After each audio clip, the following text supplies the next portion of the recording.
So guys, अब हम शुरू करने वाले हैं अपना 8 क्लास का चैप्टर और मुझे बहुत खुशी हो रही है कि आप सबको अब 8 क्लास का भी कंटेंट में प्रोवाइड कर पाऊंगा। तो जैसे कि आप यहाँ पर देख रहे होंगे, रेशनल नंबर्स आज हम पढ़ने वाले हैं, जो हमारी यूनिट नंबर 1 नंबर सिस्टम का पहला चैप्टर है। और ये सिर्फ ट्रेलर है, पिक्चर तो अभी बाकी है मेरे दोस्त।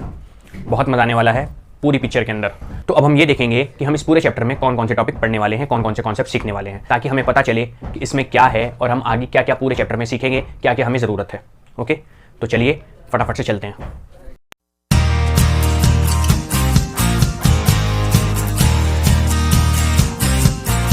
तो गाइस, हम ओवरव्यू ले लेते हैं, हम क्या पढ़ने वाले हैं। रिवीजन हम करेंगे 7th क्लास तक, हम जो पढ़ के आए हैं थोड़ा सा रिवीजन करेंगे। फिर उसके बाद हम जानेंगे रेशनल नंबर्स क्या है, रेशनल नंबर्स क्या हैं, पॉजिटिव कौन से रेशनल नंबर्स होते हैं, नेगेटिव कौन से रेशनल नंबर्स होते हैं। इसके बाद हम देखेंगे इक्विवेलेंट रेशनल नंबर्स क्या होते हैं। फिर सेकंड नेक्स्ट आएगा standard form of rational numbers क्या होते हैं। कंपैरिजन करेंगे हम रेशनल नंबर्स का, और हम रेशनल नंबर्स की एब्सोल्यूट वैल्यू निकालना सीखेंगे। फिर नेक्स्ट हम जाएंगे presentation of a rational number on A number line. Number line के ऊपर रेशनल नंबर्स को कैसे प्रेजेंट किया जाता है, ऑर्डर रिलेशन पढ़ेंगे हम। नेक्स्ट हम करेंगे कुछ रेशनल नंबर्स के ऊपर ऑपरेशंस करना सीखेंगे, कैसे हम क्वेश्चंस को कर सकते हैं। प्रॉपर्टीज़ ऑफ रेशनल नंबर्स सीखेंगे। अब रेशनल नंबर्स की प्रॉपर्टीज़ जो हैं वो हम एडिशन के साथ सीखेंगे, सब्ट्रैक्शन के साथ सीखेंगे, मल्टीप्लिकेशन के साथ सीखेंगे और डिवीजन के साथ सीखेंगे। फिर नेक्स्ट हम आएंगे find rational number between two given rational number. दो रेशनल नंबर हमें दिए जाएंगे, उनके बिटवीन हमें रेशनल नंबर्स को फाइंड करना आना चाहिए, तो वो हम सीखेंगे। और फिर हम लास्ट में बिल्कुल, लेकिन but not least, okay, last में हम वर्ड प्रॉब्लम सीखेंगे। इसके बाद फिर हम नेक्स्ट चैप्टर पर जाएंगे। तो ये हमारा पूरे चैप्टर का ओवरव्यू है, इसमें हम ये सब सीखने वाले हैं चैप्टर नंबर 1 रेशनल नंबर्स में। कोई बहुत बड़ा रॉकेट साइंस नहीं है, बहुत इजी टॉपिक्स हैं, बहुत अच्छे से। जब ZF सर आपके साथ हैं तो फिर आपको क्या चिंता। तो ये सब है। अब हम फटाफट से अपने पहले पॉइंट पर आएंगे रिवीजन के पास। तो चलो चलते हैं फिर।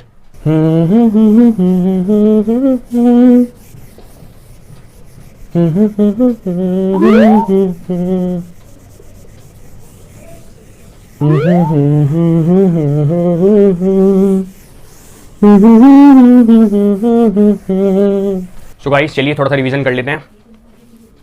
आपने नेचुरल नंबर्स पढ़े, जो 1, 2, 3, 4, 5 एंड सो ऑन तक जाते हैं। नेचुरल नंबर्स का सेट पढ़ के आए हैं 7th क्लास तक।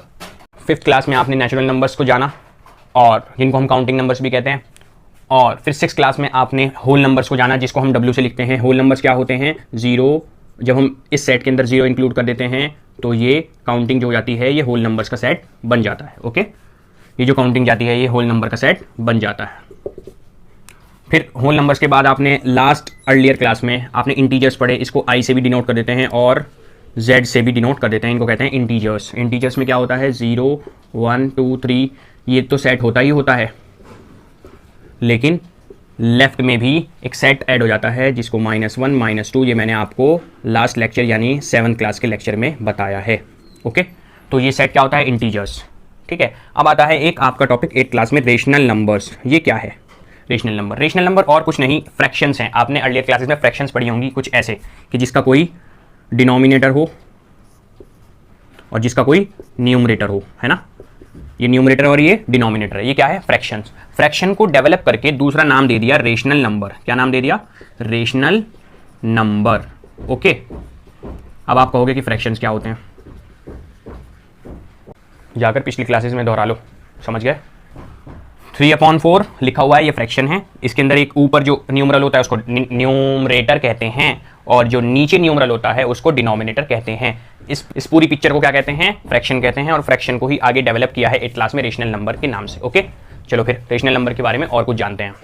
जो हमारा रेशनल नंबर होगा वो कैपिटल P और स्मॉल q की फॉर्म में होगा, P/q, और रेशनल नंबर को हम Q से डिनोट करते हैं। अब यहाँ पर स्मॉल q आ रहा है, ये बात ध्यान रखना, और ये कैपिटल Q है। ये क्या है? कैपिटल Q है।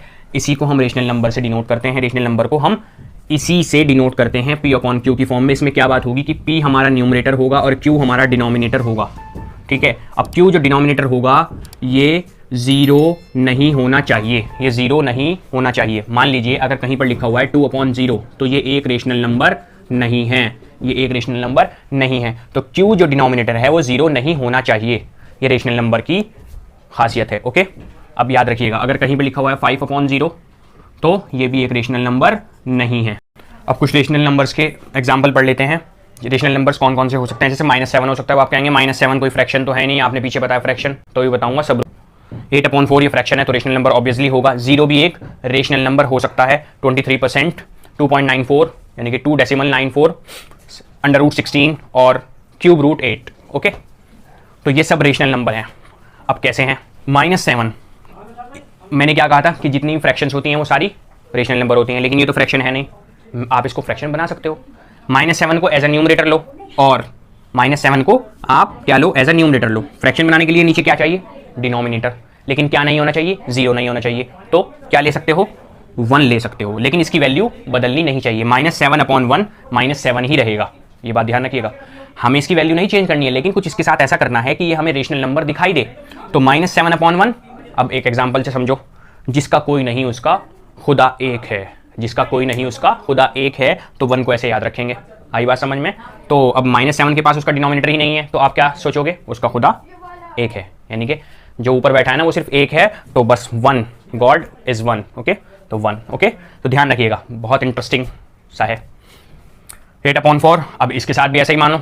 0 न्यूमरेटर में हो सकता है लेकिन डिनोमिनेटर में नहीं होना है, तो डिनोमिनेटर में जिसका कोई नहीं है उसका कौन होता है? 1। कौन? ऊपर। कौन है ऊपर? ऊपर नहीं, हर जगह है आपका गॉड। 23% भी आप जब इसको परसेंटेज से आप इसको फ्रैक्शन में लाओगे तो फ्रैक्शन में ला सकते हो। डेसिमल को भी आप फ्रैक्शन में ला सकते हो। अंडर रूट को जब आप सॉल्व करोगे आपके पास आंसर आएगा यहाँ पर 4। क्या आएगा? 4। तो 4/1 आप लिख सकते हो फ्रैक्शन के तौर पे, तो वो रेशनल नंबर हो जाएगा। √8 को हम 2 लिख सकते हैं, 2/1 क्या हो जाएगा? अब आप आगे अगर 7th क्लास में रूट और क्यूब रूट पढ़ के आए होंगे तो आप इसको सॉल्व कर सकते हैं, और नहीं तो हमारे साथ बने रहिए। ठीक है, तो ये सब आपको रेशनल नंबर्स के एग्जाम्पल्स मिल गए हैं। आई होप आपको रेशनल नंबर समझ में आ गया होगा। कुछ नहीं है, रेशनल नंबर सिर्फ क्या है? फ्रैक्शंस हैं। आगे हम रेशनल नंबर्स के बारे में पढ़ेंगे, चिंता मत कीजिए, और कुछ बताने वाला हूं इंटरेस्टिंग सा। तो बस ये है। चलो, तो नोट करेंगे कुछ पॉइंट जो आपको रिमेंबर रखने हैं। आपको बल्ब भी नजर आ रहा होगा, तो बल्ब है तो बस गौर देने वाली बात है। पहला पॉइंट क्या है? किसी भी नेचुरल नंबर, कोई भी नेचुरल नंबर है, आप उसको रेशनल नंबर बना सकते हो। जैसे कि मैंने नेचुरल नंबर लिया n को मैं नेचुरल नंबर मान लेता हूँ, तो ये n लिखा हुआ है, तो मैं इसको रेशनल नंबर बनाने के लिए मैं क्या लिख सकता हूँ? n/1 लिख सकता हूँ। मैंने पीछे आपको ये करके दिखाया एग्जाम्पल्स में, n/1 लिख सकता हूँ, तो ये मेरा रेशनल नंबर होता है। तो अगर मैं खाली n को भी बात करूँ, क्या ये एक नेचुरल नंबर रेशनल नंबर है? बिल्कुल है। क्यों? क्योंकि मैं इसको n/1 की फॉर्म में लिख सकता हूँ। लेकिन ये जरूरी नहीं है कि 1/n एक रेशनल नंबर हो, यानी कि यहाँ पर ये जरूर n/1 तो हमेशा रेशनल नंबर होगा, ठीक है, लेकिन ये जरूरी नहीं है कि 1/n यानी कि ऊपर 1 न्यूमरेटर हो, n क्या हो?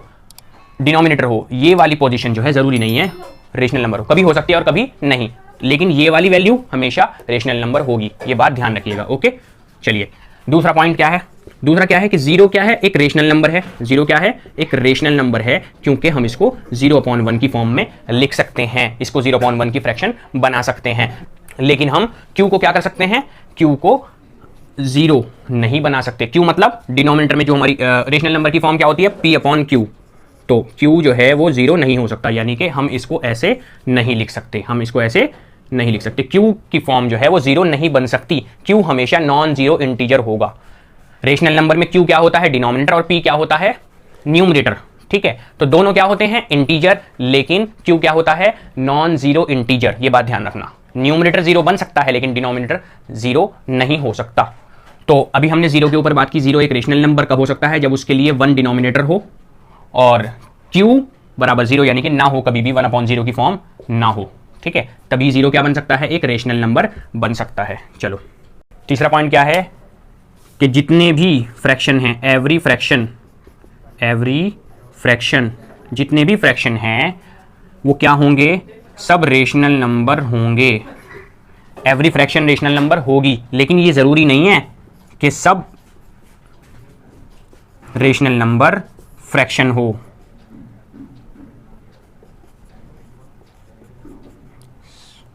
सब रेशनल नंबर फ्रैक्शन हो क्या मतलब है? इन दोनों पॉइंट को ध्यान रखना।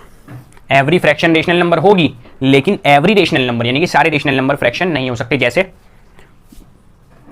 5/-6 ये एक रेशनल नंबर है, लेकिन ये एक फ्रैक्शन नहीं है। ये एक फ्रैक्शन नहीं है, क्योंकि डिनोमिनेटर में अगर माइनस में कोई इंटीजर आया तो वो फ्रैक्शन नहीं हो सकता। ओके, ये एक फ्रैक्शन नहीं है, लेकिन ये एक रेशनल नंबर जरूर है। तो जैसे मैंने बताया सारी फ्रैक्शन रेशनल नंबर होंगी, सारी फ्रैक्शन रेशनल नंबर होंगी, लेकिन सारी रेशनल नंबर फ्रैक्शन नहीं होंगे। तो ये एग्जांपल आपके लिए है, ये एक रेशनल नंबर है लेकिन ये एक फ्रैक्शन नहीं है। तो आई होप आपको रेशनल नंबर के बारे में कॉन्सेप्ट समझ में आया होगा। इसके ऊपर हम डिस्कस करेंगे आगे। तो थैंक यू सो मच इस क्लास में बने रहने के लिए, और आपसे कहता हूं कि इस सीरीज में बने रहिए, क्योंकि आगे जितने मैंने ओवरव्यू में टॉपिक्स बताए थे वो सारे टॉपिक्स मैं कवर कराने वाला हूं इस पूरे चैप्टर के अंदर, इस सीरीज़ के अंदर। तो बस पूरी एक क्लास हम बहुत अच्छे से करेंगे। तो आई होप आपको सेशन बहुत पसंद आया होगा। तो बस खुदा को याद रखिए, अपना काम करते रहिए, पढ़ते रहिए, लिखते रहिए और मौज मस्ती भी करते रहिए। लेकिन ये नहीं है कि मौज मस्ती के साथ आप पढ़ाई करेंगे, मौज मस्ती के साथ पढ़ाई सिर्फ यहाँ करनी है ताकि आपको समझ में आए। ओके, तो चलते हैं फिर। Good luck, bye bye.